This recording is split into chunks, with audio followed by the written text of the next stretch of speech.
Bien, hablemos acerca del significado del texto. ¿Cómo podemos identificar el significado del texto al momento de interpretar un pasaje de las Escrituras? En este video vamos a comenzar estableciendo en primer lugar o recordando lo que hemos conversado acerca de lo que representa la Biblia para nosotros, ¿no? Recordemos que la Biblia es inspirada por Dios para transmitirnos un mensaje relacionado con él, ¿verdad? Y debemos entender que entonces, como en cualquier proceso de comunicación, ¿verdad? Existe un emisor, existe un receptor y hay un mensaje que está codificado de diferentes maneras. Por ejemplo, en esta ocasión, ¿verdad? Podemos establecer que en esta comunicación, ¿verdad? Yo soy el emisor, ustedes son los receptores y el mensaje que estoy presentando, ¿verdad? Tiene que ver con el contenido de la clase. Y la forma en la que yo estoy presentando este mensaje es a través de un discurso. Yo les estoy explicando a través de una ponencia con unas diapositivas que ustedes pueden observar. Todo eso es parte de la codificación que yo he decidido establecer para transmitirles este mensaje. Sin embargo, hubiésemos podido escoger otro medio de comunicación para hacerlo, otra estrategia, o tal vez en vez de utilizar palabras como lo estoy haciendo ahorita, podría decidir, qué sé yo, hacerlo a través de cantos, por ejemplo, cantándoles, ¿no? Pero evidentemente se escoge una comunicación que uno considere que sea efectiva, ¿no? Que transmita la idea de la mejor forma posible. Entonces, la Biblia, eh, como en cualquier proceso de comunicación, representa para nosotros el mensaje, ¿no? El mensaje codificado. Dios decidió revelarnos su mensaje, decidió hablarnos a través de la modalidad escrita, utilizando a diferentes autores y a estos autores utilizaron diferentes estilos, así que el mensaje está codificado de diferentes maneras dependiendo de el estilo que ellos hayan decidido utilizar. Vimos los diferentes géneros literarios en videos anteriores, ¿cierto? Entonces, los que decidieron transmitir este mensaje a través de una forma narrativa, ¿verdad? Entonces, esa es la codificación que decidieron utilizar.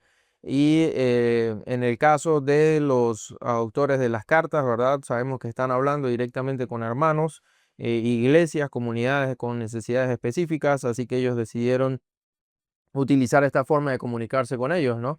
Entonces, Dios ha inspirado cada uno de estos libros, cada uno de estos autores, eh, y ha transmitido un mensaje. Entonces, en cualquier proceso de comunicación, podemos observar que existe un emisor, existe un receptor, existe un mensaje, ¿verdad?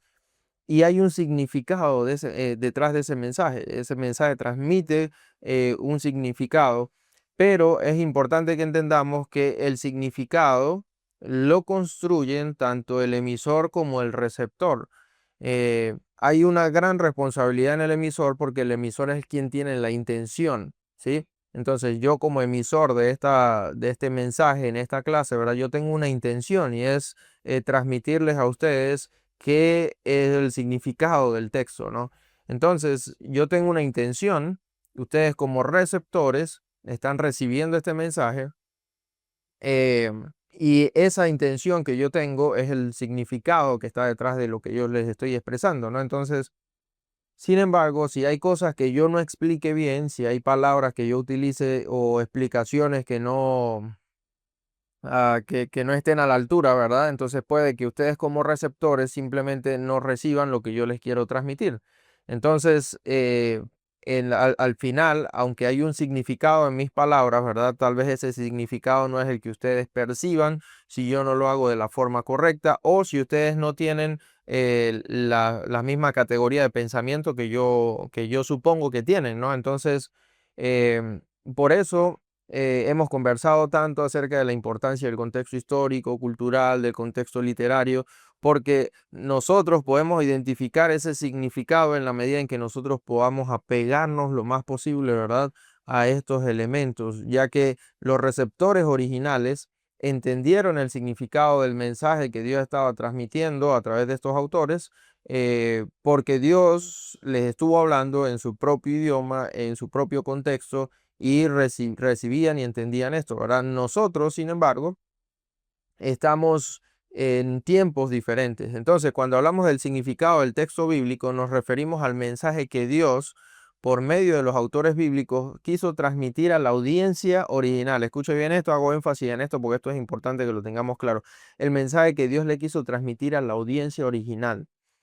Este mensaje que Dios le transmitió a la audiencia original tiene muchos principios que siguen siendo aplicables para nuestra vida hoy, ¿sí? Siguen siendo aplicables en nuestro contexto, pero debemos comprender que el mensaje no fue escrito inicialmente, originalmente para nosotros, ¿ok? ¿Tiene implicaciones para nosotros? Sí. ¿Sigue siendo útil para nosotros? Sí, pero no fue escrito originalmente para nosotros. Y por eso nosotros como intérpretes necesitamos ubicarnos en primer lugar en qué es lo que Dios le quiso transmitir a esa audiencia primera y de ahí nosotros poder aprender. Entonces, este mensaje transmite principios aplicables a la vida para estar en una correcta relación con Dios y poder conocer su voluntad. Nosotros como intérpretes tenemos la misión de identificar primeramente este mensaje antes de ver de qué manera ese mensaje nos afecta a nosotros hoy. Tenemos que identificar qué propósito tenía para la audiencia original antes de saber nosotros cómo podemos hacerlo útil para nosotros en la actualidad. Entonces, hay dos errores comunes que generalmente ocurren cuando estamos tratando de identificar el significado de las escrituras.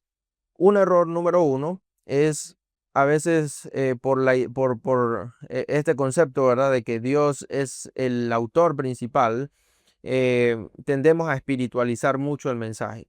¿Qué significa esto de espiritualizar el mensaje? Bueno, esto se produce cuando tratamos de descubrir significados profundos y secretos que los autores bíblicos, en este caso, nunca tuvieron intención de decir eso en sus palabras.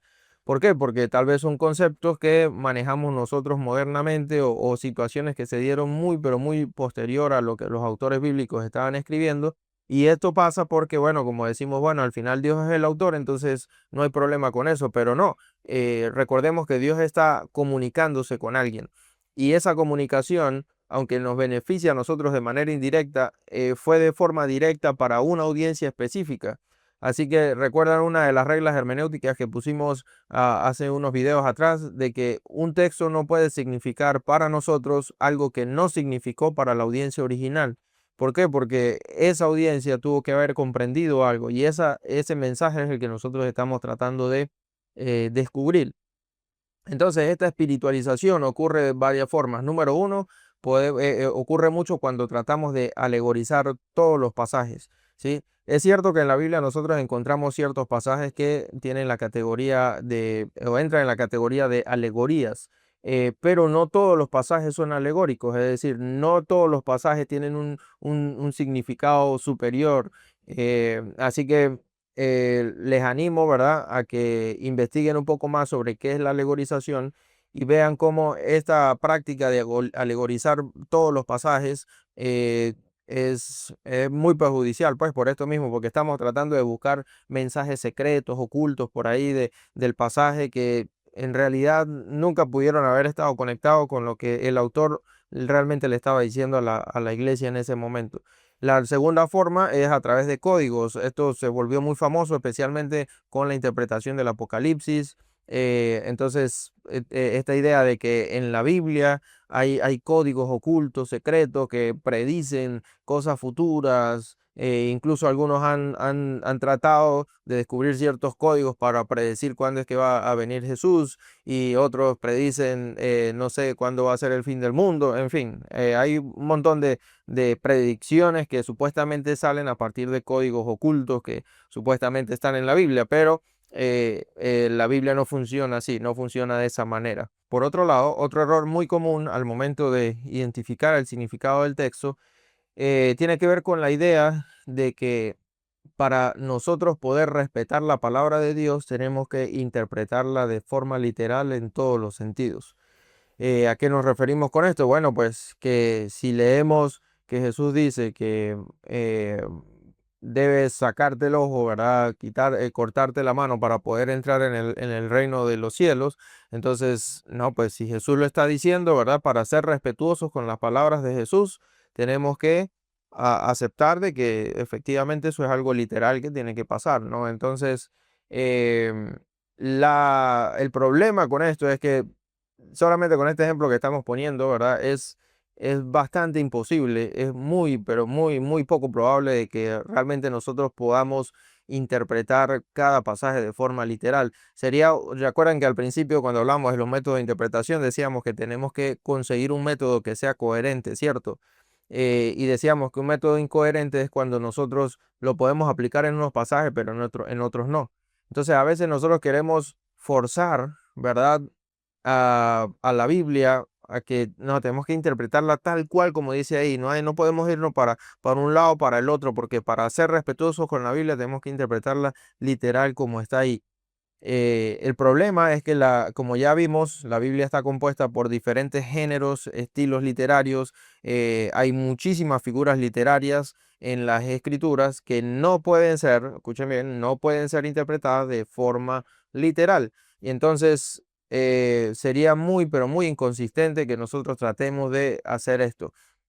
Entonces la Biblia tiene un significado muy, muy importante, que es el mensaje de Dios, pero ese mensaje no podemos interpretarlo todo de forma literal. Y tampoco podemos espiritualizarlo demasiado, es decir, llevarlo a un plano oculto, místico, donde nadie puede comprender lo que realmente está en las escrituras, ¿no? Porque si no, entonces, ¿de qué sirve que Dios haya revelado su palabra? Y por el otro lado, ¿de qué sirve que la haya revelado si hay cosas que no tienen sentido? Sí, no tiene sentido. Yo no puedo cortarme una mano, no puedo sacarme un ojo. Sería algo absurdo que Dios me estuviera pidiendo eso, que lo hiciera de forma literal, ¿no?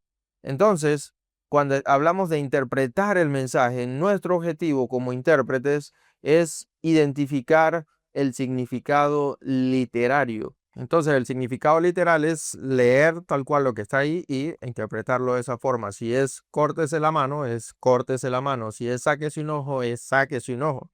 Ese es el significado literal. Pero el significado literario es eh, cuando nosotros, a partir de la investigación, ¿verdad? Del contexto histórico, del trasfondo histórico, de la gramática, del lenguaje figurado que se puede estar usando, del argumento que está presentando el autor, cuando a partir de todos esos elementos en conjunto nosotros podemos ver lo que está expresando el pasaje y decir, ok, lo más probable es que lo que está diciendo el autor es esto. Ok, entonces, por ejemplo, en el caso, ¿verdad? Cuando Jesús dice, mejor que te cortes las manos o que te saques el ojo, ¿verdad? Ya establecimos en videos anteriores que Jesús está utilizando una expresión hiperbólica, es decir, es un lenguaje figurado, es una exageración porque Jesús quiere llamar la atención a sus discípulos para decirle, tengan cuidado. Aléjense de las cosas que realmente no le agradan a Dios, corten eso de raíz, ¿no? Entonces, como una forma de eh, ah, exagerada para transmitir una idea de forma más vívida, ¿no? Entonces, ese es el significado literario. El significado literario es el mensaje que está detrás de la expresión figurativa. Y es lo que contiene justamente el mensaje de Dios. Entonces podemos describir o definir el mensaje que está en las escrituras, en la Biblia, el mensaje de Dios como envuelto, ¿verdad? Envuelto en un nivel de significado espiritual y en un nivel de significado literario. Y el significado espiritual ya tiene que ver entonces con el principio bíblico que nosotros obtenemos de ahí. Jesús le dice unas palabras a sus discípulos, ¿verdad? En forma figurativa. Los discípulos captan el mensaje de Dios de, hey, tenemos que aprender a, digamos, alejarnos, ¿verdad? De las cosas que nos apartan de Dios. Tenemos que aprender a decirle que no a cosas que tal vez nos agradan o que sentimos que nos interesan, pero que no son agradables para Dios, ¿verdad? Y eso es importante. Ok, ese es el mensaje que Jesús le está transmitiendo a sus discípulos y nosotros entendemos ese mensaje que Jesús le está diciendo a sus discípulos y ahora decimos, ok, ¿cuál es el principio que viene detrás de este mensaje que Jesús está dando? Y ese es el significado espiritual, pero los dos están conectados, ¿sí? No es que está una especie de mensaje místico ahí que hay que hacer algo extraño para descubrirlo, ¿no? Es lo que viene junto con todas las palabras que están ahí escritas. Entonces, ese es el mensaje de Dios que estamos analizando, descubriendo a partir de poner en práctica, ¿verdad? El análisis del contexto histórico, el contexto gramatical, literario, el significado de sus palabras y todo eso, ¿no? Entonces, de ahí es que nosotros podemos estar un poco más tranquilos de la forma en la que interpretamos. Entonces, Dios, ¿verdad? Inspiró a los autores bíblicos a escribir eh, sus cartas, libros o lo que sea, ¿verdad? Y es lo que nosotros tenemos hoy compilado como la Biblia. Ahí encontramos nosotros el mensaje de Dios. Pero ese mensaje de Dios está eh, presentado a través de una gramática, de una sintaxis, a través de figuras literarias, a través de diferentes géneros y estilos literarios, ¿no?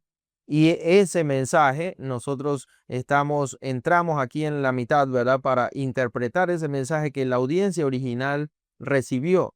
Ese es nuestro trabajo como intérprete. Y una vez que nosotros identificamos el significado literario, recuerde la diferencia entre el literario y el literal, cuando identificamos el significado literario, es porque hemos hecho toda esta tarea de investigar el contexto histórico, el contexto literario, el contexto cultural. Hemos hecho el análisis de las palabras, si hay figuras literarias ahí y todo eso. Una vez que identificamos ese significado, entonces ya estamos listos para establecer ciertos principios teológicos que nos ayuden a nosotros a ver cómo ese mensaje que Dios le dio a esa audiencia en primer lugar sigue siendo vigente y aplicable para nosotros. Entonces, hermanos y hermanas, la interpretación bíblica es, digamos, si nos podemos ubicar en esta secuencia, nuestra interpretación es el arte justamente de ver el mensaje de Dios para las diferentes iglesias o comunidades en las escrituras y a partir de ese mensaje que Dios le transmite a ellos, nosotros poder obtener principios que siguen siendo vigentes para nosotros. En el siguiente video estaremos conversando un poco más sobre qué es un principio teológico, cómo podemos identificarlo y la importancia que esto tiene. Por ahora, es importante entonces que tengamos bien claro, ¿verdad?, que la Biblia transmite un mensaje que viene de parte de Dios, pero Dios lo inspiró a través de diferentes hombres, diferentes estilos literarios, géneros literarios, y nuestro trabajo como intérpretes es hacer todo ese análisis justamente para aterrizar en el mensaje que viene detrás de toda esa codificación. Así que, mis hermanos, espero que esto sea de mucha utilidad. Nos vemos en el próximo video.